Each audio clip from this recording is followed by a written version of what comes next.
अमरावती शहरात वाढत्या तापमानाचा फटका आता थेट सार्वजनिक वाहतुकीलाही बसू लागला आहे। मंगळवारी दुपारच्या सुमारास राजकमल चौक परिसरात एक मोठी दुर्घटना थोडक्यात टळली। अमरावती डेपो ते बडनेरा दरम्यान धावणारी सिटी बस क्रमांक MH27E 9953 ही नेहमीप्रमाणे प्रवाशांना घेऊन जात होती।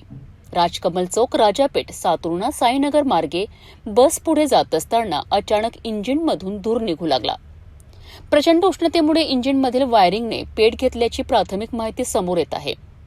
परिस्थितीची गंभीरता ओळख चालक पाटील यांनी तत्काळ बस रस्त्याच्या कडेला थांबवली। यानंतर स्थानिक नागरिकांच्या मदतीने बसमधील 8 ते 10 प्रवाशांना सुरक्षित बाहेर काढण्यात आले।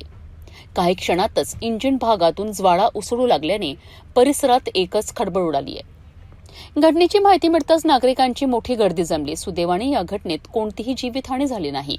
मात्र वाढत्या उष्णतेमुळे वाहनांच्या इंजिनवर ताण येत असल्याचे स्पष्ट झाले आहे। एवढे मोठे पॅसेंजर होते विशाल पाटील काय झालं नेमकं गाडीत काय झालं होतं असं गाडीनं आपापच पेट घेतली होती त्याच्यामुळे झालं असेल आणि उन्हामुळे बाकी काही नाही।